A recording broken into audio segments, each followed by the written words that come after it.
Hello everyone, welcome back to Momo Home. యాక్చువల్గా నేను cooking videos కాకుండా వ్లాగ్స్ ఎప్పుడు చేయలేదు. This is my first vlog. Korba to Vizag. మేము కోర్బా నుంచి వైజాగ్ వెళ్తున్నాము.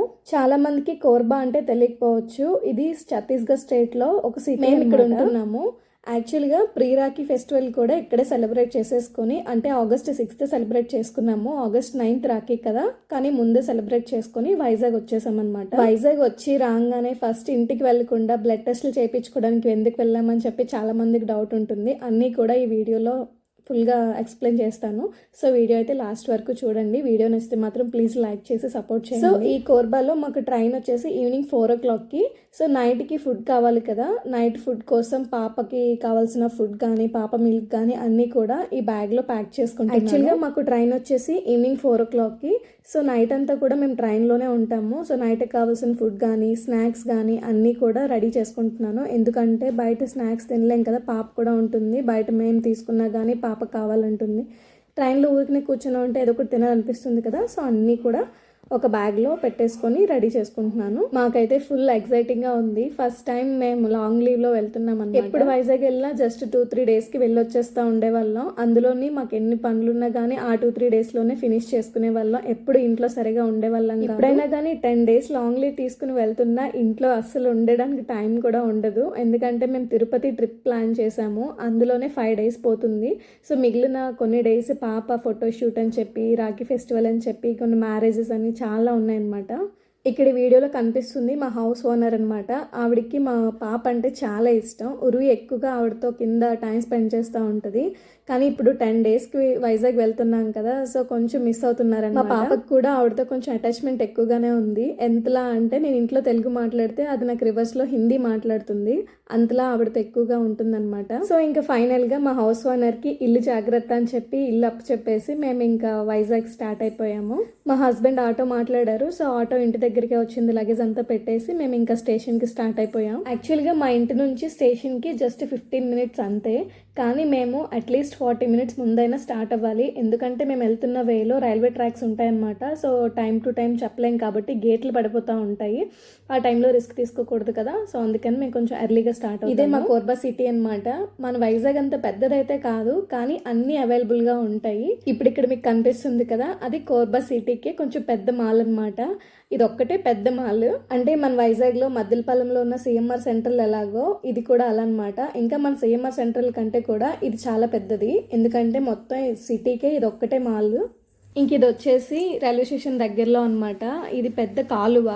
ఇక్కడ యాక్చువల్గా మేము వచ్చే టైంలో వింటర్ అవడం వల్ల అప్పుడంత వాటర్ ఏం తెలియలేదు. ఇప్పుడు ఫుల్ రైనీ సీజన్, కంటిన్యూస్గా వర్షాలు పడుతూనే ఉన్నాయి. లాస్ట్ 2 months నుంచి అయితే ఇక్కడ ఎండ అనేది తెలియదు. కానీ వైజాగ్లో ఎండ అయితే చాలా దారుణంగా ఉందంట. చాలా వేడిగా ఉందని చెప్పారు మా అత్తయ్య గారు.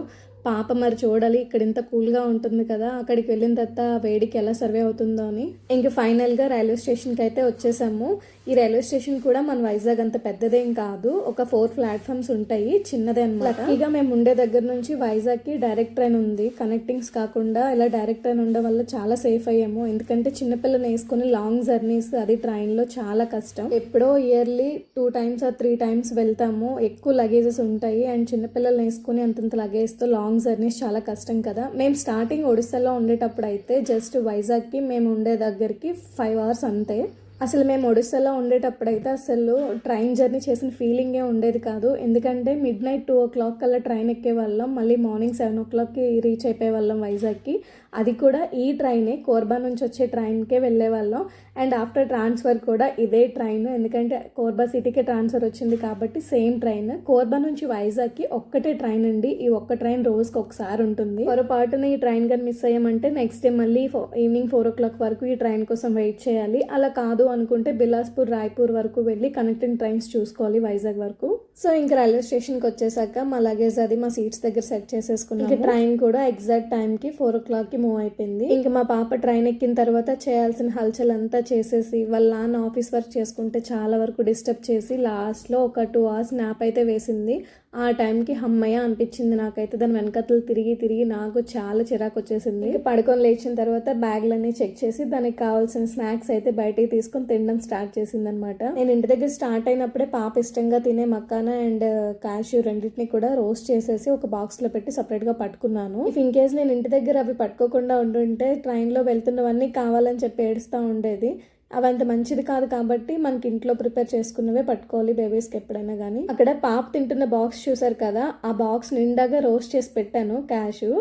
మేము కోర్బా నుండి రాయ్పూర్ వెళ్ళేసరికి 4 hours అనమాట. ఈ 4 hours బాక్స్ మొత్తం కంప్లీట్ అయిపోయింది. ఇంకా తెలిసిందే కదా, చిన్నపిల్లలకి ఒక దగ్గర కంటిన్యూస్గా కూర్చొని ఉండాలి అంటే ఏదో కాలు కట్టేసినట్టు ఫీల్ అవుతారు.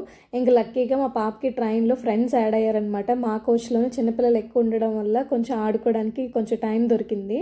ఇంకా మేము కూడా 9 o'clockకి ఫుడ్ ఫినిష్ చేసుకొని పాపకు ఫుడ్ పెట్టి పాపను పడుకోపెట్టి నేను పడుకునేసరికి 12:30 అయింది టైం. మళ్ళీ నాకు మార్నింగ్ 5 o'clockకి మెలకు వచ్చేసింది. యాక్చువల్గా 5 o'clockకి ట్రైన్ విజయనగరంలో ఉండాలి, కానీ పార్వతీపురంలో ఉంది. అప్పటికి 2.5-3 hours డిలేలో ఉందన్నమాట ట్రైన్. ఇంకెప్పుడెప్పుడు వైజాగ్ రీచ్ అవుతుందా అని చెప్పేసి చాలా ఎక్సైటింగ్గా వెయిట్ చేశాను. ఎందుకంటే అదే రోజు ఫ్రైడే అనమాట, అంటే వరలక్ష్మి వ్రతం ఆ రోజే. సో 9:30కి అయితే ఫైనల్గా వైజాగ్ రీచ్ అయ్యాము. యాక్చువల్గా ట్రైన్ టైం అయితే 6:45కి అలా వైజాగ్ రీచ్ అయిపోవాలి. సో అలానే టైంకి వెళ్ళిపోతుంది ఈ మధ్య అని చెప్పేసి ఇంకా ఇంటికి కూడా ఎర్లీగా వెళ్ళిపోతాను, పూజ చేసుకోవచ్చు అని ప్లాన్లో ఉన్నాను.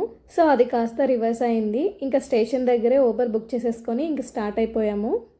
యాక్చువల్గా మన Vizag railway station main entrance బాగుంటుంది, కాకపోతే మాకు ప్లాట్ఫామ్ 8 ఇచ్చాడనమాట. సో బ్యాక్ సైడ్ నుంచి దిగాము. యాక్చువల్గా మెయిన్ స్టేషన్ ఎంట్రన్స్ అంతా కవర్ చేద్దాం అనుకున్నాను, బట్ మిస్ అయ్యాను. ఎప్పుడు కోర్బా ట్రైన్కి ప్లాట్ఫామ్ 4 or 2 ఇస్తాడు, బట్ ఇప్పుడు 8th ప్లాట్ఫామ్ అంటే కొంచెం లేట్ అయింది కదా, 8th ప్లాట్ఫామ్ ఇచ్చాడనమాట. యాక్చువల్గా వైజాగ్ సిటీలో ఉన్న వాళ్ళకైతే ఇప్పుడు నేను వీడియోలో చూపిస్తున్న లొకేషన్స్ నేమ్స్ అన్ని కూడా తెలిసే ఉంటాయి. Railway station to complex to Maddalapalem నుంచి డైరెక్ట్గా విజయ్ మెడికల్ సెంటర్కి వెళ్తున్నాము. ఇది హెల్త్ సిటీ అనమాట. యాక్చువల్గా 10 years బ్యాక్ అయితే హాస్పిటల్స్ అన్నీ కూడా Jagadamba, collector office, KGH circle చుట్టూ ఇక్కడే ఉండేవి హాస్పిటల్స్ అనేవి. కానీ 10 years బ్యాక్ హెల్త్ సిటీ మొత్తం హాస్పిటల్స్ వచ్చేసినాయి అనమాట. ఇక్కడ ఈ హెల్త్ సిటీకి అండ్ మా ఇంటికి కూడా జస్ట్ 5 minutes డిస్టెన్స్ అంతే అనమాట. చాలా దగ్గర మా ఇల్లు ఇక్కడ నుంచి. ఈ ఏరియాలోనే మొత్తం హాస్పిటల్స్ కానీ డయాగ్నోస్టిక్ సెంటర్స్ కానీ అన్నీ ఒకే దగ్గర ఉంటాయి. సో ఇంకా ఫైనల్గా విజయ్ మెడికల్ సెంటర్ దగ్గరికి అయితే వచ్చేసాము. చాలామంది ఇప్పుడు వీడియో చూస్తాను వాళ్ళకి ఒక డౌట్ అయితే ఉంటుంది, విజయ్ మెడికల్ సెంటర్కి ఎందుకు వెళ్తున్నారు, ఎందుకు బ్లడ్ టెస్టులు చేయించుకుంటున్నారు అని చెప్పేసి ఒక డౌట్ అయితే రైజ్ అవుతుంది. ఇప్పుడైతే ఈ వీడియోలో నేను హెల్త్ కోసం నా పర్సనల్ ఎక్స్పీరియన్స్ అయితే షేర్ చేసుకుంటాను. మాకైతే హెల్త్ ప్రాబ్లమ్స్ అనేవి ఏమీ లేవండి, కానీ ఇయర్లీ వన్స్ కంపల్సరీగా మొత్తం బ్లడ్ టెస్ట్లు అన్నీ చేయించుకుంటాము. అట్లీస్ట్ 6 monthsకి ఒకసారి రొటీన్స్ అయినా చేయించుకుంటాము. అది చాలా ఇంపార్టెంట్ అండి. మేమైతే పర్సనల్గా మా ఇంట్లో మంచి ఫుడ్ తింటాం, హెల్తీగా తింటాం. Morning sprouts, fruits, afternoon lunch కానీ డిన్నర్ కానీ అన్నీ కూడా హెల్తీగానే తీసుకుంటాం. ఆయిల్ ఫుడ్స్ తక్కువగా తింటాం. అయినా కానీ ఇయర్లీ వన్స్ కంప్లీట్గా బాడీ చెకప్ అనేది చేయించుకుంటాం, నేను, మా అత్తగారు, మా హస్బెండ్. ఇది నా సైడ్ నుంచి ఒక రిక్వెస్ట్ అనుకోండి, లేదంటే సజెషన్ అనుకోండి. అందరూ కూడా నా బాడీలో ఏం ప్రాబ్లమ్స్ లేదు, నా హెల్త్ అంతా బాగానే ఉంది అని చెప్పి చాలా అనుకుంటారు. కానీ అస్సలు మనం అనుకున్నట్టు మన హెల్త్ ఎప్పుడూ ఉండదండి. బయటకు అంత నార్మల్గా ఉండొచ్చు, కానీ లోపల ఏం జరుగుతుందో ఎవరికీ తెలియదు. అట్లీస్ట్ ఇయర్లీ వన్స్ అయినా కానీ ఫుల్ బాడీ చెకప్ చేయించుకోండి. చాలామంది యాక్చువల్గా డబ్బులకు ఆలోచించి చెకప్స్ చేయించుకోవడానికి బ్యాక్ స్టెప్ వేస్తారు. మనం ఇయర్లీ ఖర్చు పెట్టే వేస్టేజ్ ఖర్చులు ఏవైతే ఉంటాయో కొంచెం తగ్గించుకొని అవి మన హెల్త్ మీద ఇన్వెస్ట్ చేసుకుంటే బెటర్ అని నా ఫీలింగ్. అలా కాదు అంటే విజయ్ మెడికల్లో, ఇది ప్రమోషన్ అయితే కాదు, విజయ్ మెడికల్లో ఇయర్లీ వన్స్ ప్యాకేజెస్తో అమౌంట్ చాలా తక్కువలో అయిపోతుంది. ప్యాకేజెస్ పెడతారనమాట, ఆఫర్స్ పెడతారు. ఆ టైంలో అట్లీస్ట్ చేయించుకున్నా కానీ మంచి. మనం ఫుడ్ సరిగా తీసుకుంటే నిద్ర సరిగా ఉండదు, నిద్ర సరిగా ఉంటే ఫుడ్ సరిగా ఉండదు. ఈ రోజుల్లో అందరికీ ఉండేది stress. So yearly once doctor checkup అయితే ఉండాలి కంపల్సరీగా. ఇంకిక్కడ మా పాపకు కూడా బ్లడ్ టెస్ట్ చేపిస్తున్నాము. ఎందుకంటే 1 year బ్యాక్ ఎప్పుడో సిఆర్పి లెవెల్ హై వచ్చి ఫీవర్ ఎక్కువగా వస్తుండేది, కొంచెం బ్లడ్ ఇన్ఫెక్షన్ అయింది. అప్పుడు చేయించాం టెస్ట్లు, తర్వాత అసలు చేయించలేదు. నాకు ఎందుకు అనిపించింది కొంచెం ఐరన్ డెఫిషియన్సీ ఏమైనా ఉందేమో అనిపించింది. డాక్టర్కి చూపిస్తే అసలు అలాంటి ప్రాబ్లం ఏం లేదు, పాప చాలా బాగుందని చెప్పారు. బట్ నేనే ఉండలేక బట్ టెస్ట్లు ఏమైనా చెప్పండి, నేను ఒకసారి క్లారిఫై చేసుకుంటాను క్లియర్గా అని చెప్పేసి అంటే ఒక టెస్ట్ చెప్పారు. సో పాపకు కూడా చేయించామన్నమాట. ఇంకా తర్వాత మా హస్బెండ్ శాంపిల్ కూడా కలెక్ట్ చేసుకున్నారు. ఇంక లాస్ట్లో నేను జాబ్ చేసేటప్పుడు ఎంతమందికి శాంపిల్స్ కలెక్ట్ చేసి ఉంటానో, ఎంతమందికి సూదులు గుచ్చుంటానో నాకే తెలియదు. కానీ నా వర్క్ వచ్చేసరికి చాలా భయంగా అనిపిస్తుంది. బట్ ఆల్మోస్ట్ ఇప్పుడు 5 years అయిపోయింది నేను జాబ్ వదిలేసి. నాకు ఇక్కడ 3 శాంపిల్ బాటిల్స్లో బ్లడ్ అనేది కలెక్ట్ చేసుకున్నారు. సో అన్ని బాటిల్స్ మీద ఫస్ట్ బ్లడ్ కలెక్ట్ చేసుకునే ముందే నా సిగ్నేచర్ అనేది తీసుకుంటారనమాట. ఈ విజయ మెడికల్లో కంప్లీట్గా ఒక సిస్టమ్ అనేది ఉంటుందండి. బార్ కోడ్ ఉంటుంది, ఐడి నెంబర్ ఉంటుంది, అస్సలు మిస్ అయ్యే ఛాన్స్ కూడా ఉండదు. అండ్ టెస్ట్లు కూడా నేను పర్సనల్గా చెప్తున్నాను, చాలా ట్రస్ట్ చేయొచ్చు అనమాట. నేను విజయ మెడికల్లో ఇంటర్వ్యూ అటెండ్ చేసి ఇంటర్వ్యూ సెలెక్ట్ అయిపోయిన తర్వాత నాకు మ్యాచ్ ఫిక్స్ అయిపోయింది. మ్యాచ్ ఫిక్స్ అవ్వకపోయి ఉంటే నేను విజయ మెడికల్లోనే జాబ్ చేసేదాన్ని. ఇప్పుడు అందులో జాబ్ రావాలంటే చాలా కష్టం.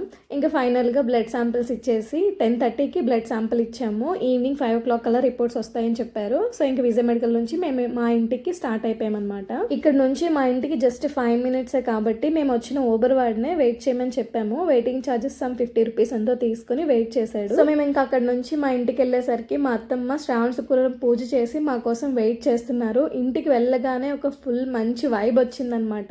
ఇంకా మేము వైజాగ్ వెళ్ళిన దగ్గర నుంచి అండ్ సన్ రైజ్ కానీ మేము వెళ్ళిన తిరుపతి ట్రిప్ కానీ అన్ని వీడియోస్ ఒక్కొక్కటి వస్తూ ఉంటాయి.